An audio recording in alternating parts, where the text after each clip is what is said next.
everyone. Modern agriculture plays an enormous role in improving the living standards and the quality of life of humans by increasing the availability of food all year round at affordable prices. However, intensification of agricultural practices has both pros and cons. This lesson expects to discuss in detail modern agriculture and its impacts. What's modern agriculture? Maintaining a consistent food production for the growing populations using available limited natural resources, land, water, was an immense challenge encountered by agriculture sector. To resolve this issue, intensified agricultural practices were adopted.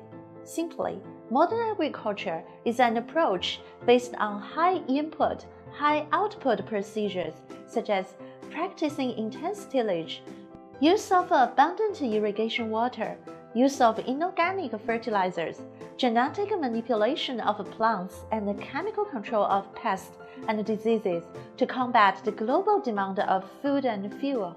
It's also termed as intensive farming, modern farming, or intensive agriculture. What's the importance of modern agriculture? First, it increases food production. Use of more inputs gives higher yields, thus increasing the overall production.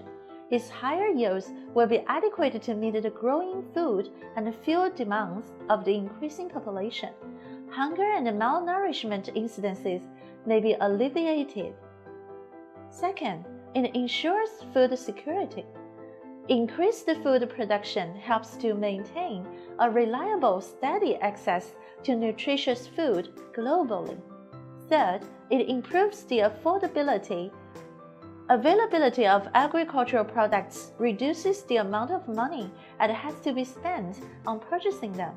Quality of life and living standards are hence improved. Fourth, it ensures food safety.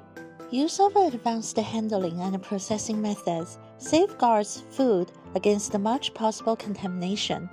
Last but not least, it alleviates the physical pressure on environment. Use of productive technologies such as biotechnology or genetic manipulation of plants to obtain higher yields reduces the use of inputs per unit of output. Therefore, the impact on environment is alleviated. However, there are also impacts of modern agriculture on environment, such as soil erosion. Widespread use of sprinkler and drip irrigation systems and pumps, construction of dams and canals, and adoption of river diversion strategies have resulted in an increased water supply for farmlands. But in the long run, excess water removes surface soils from the land, hence resulting in soil erosion. Surface soil usually contains the highest amount of plant nutrients and organic matter, as well as the finest soil particles, which aid in moisture and nutrient retention. The removal of fertile topsoils from farmlands reduces the overall productivity. In addition, modern agriculture is likely to reduce soil quality.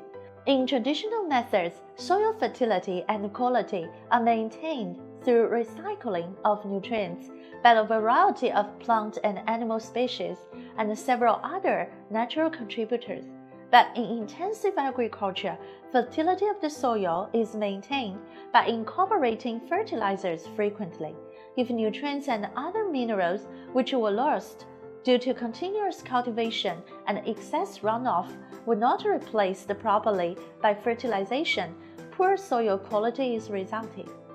Modern agriculture may also lead to contamination of water sources.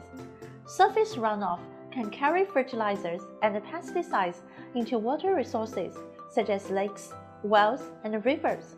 Water percolation through modern agricultural lands often increases the chemical concentrations of groundwater, hence making them unacceptable for drinking. Contamination of fertilizer fastens the algae growth in lakes and rivers, leading to blockages or flood conditions around the reservoir. Development of pest-resistant species is another impact. In modern farming, most of the farmers rely on use of chemicals for crop protection. The major drawback associated with pesticide use is that it does not only kill the pest of concern, but also a range of other organisms without any selection. It kills beneficial insects as well as pest predators. Another impact is that it develops resistance in the pest species, which produce species with greater tolerance to the certain pesticide. Fertilizer is the thing that you see in great abundance on large industrial farms. Agriculture removes organic matter and nutrients from the soil. When you take away the crops and you take away some of the plant material, these nutrients in the organic matter are often replenished with fertilizers. Fertilizers contain essential nutrients for plant growth, primarily nitrogen, phosphorus, and potassium, often referred to as NPK. Two main types of fertilizer used in agriculture are organic and synthetic. Organic fertilizers are composed of organic matter from plants and animals and animal manure. Synthetic or inorganic fertilizers are produced commercially. Synthetic nitrogen fertilizers are made by combustion of natural gas or fossil fuel, allowing nitrogen from the atmosphere to be fixed and captured in fertilizer. Synthetic fertilizers are more concentrated, better designed for spreading over crops, and can target the specific nutrient needs of a crop. Synthetic fertilizers are especially susceptible to nutrient runoff and can negatively affect nearby aquatic ecosystems. In contrast to organic fertilizers, synthetic fertilizers do not add organic matter to the soil. Pesticides, natural or synthetic, might have been introduced. These are substances that kill or control organisms that people consider pests. Insecticides target insect pests. Herbicides target plant species that compete with crops. Pesticides have made agriculture more efficient. The application of pesticides is relatively easy. Pesticides often increase crop yield by preventing crop damage from pests, but persistent pesticides remain in the environment for a long time. This puts animals at higher trophic levels at risk for high exposure to pesticides through bioaccumulation through the food chain.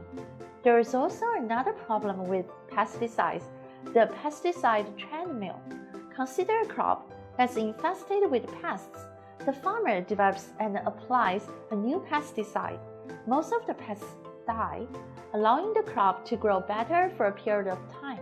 But some resistant ones live on and reproduce.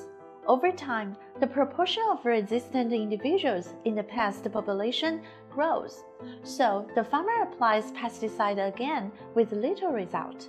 And the farmer looks for a new pesticide, and this process starts again, thereby being called the pesticide treadmill. Pesticides can kill animals that are beneficial to farmers, as well as kill the pests. As we mentioned, pesticides can run off agricultural fields and enter surface water and groundwater. There is little or no evidence that pesticides cause large harm to large numbers of people. However, we cannot dismiss the possible effects of hypersensitive people within the human population. We cannot say pesticides are safe. Pesticides do harm to agricultural workers. Worldwide, an estimated 1 million to 5 million agricultural workers experience pesticide poisoning each year from the application or coming in contact with soil and crops that has been exposed to pesticides. Perhaps 20,000 people die of pesticide exposure each year around the world. So, these are some real significant things to consider when you are weighing the pros and cons of large commercial agriculture and smaller scale organic or other kinds of sustainable agriculture. China, the world's largest chemical producer, will have screened all chemical substances with high production and consumption for their environmental risks by the end of 2025, According to the document, which was unveiled by the State Council, the country's cabinet, in 2022, emerging pollutants or contaminants of emerging concern can refer to many kinds of chemicals and compounds, such as ingredients of medicines, agricultural products, and household cleaning products. Despite more research being needed, it has been widely acknowledged that these emerging pollutants are increasingly becoming a hazard, with a detrimental effect on aquatic species such as fish.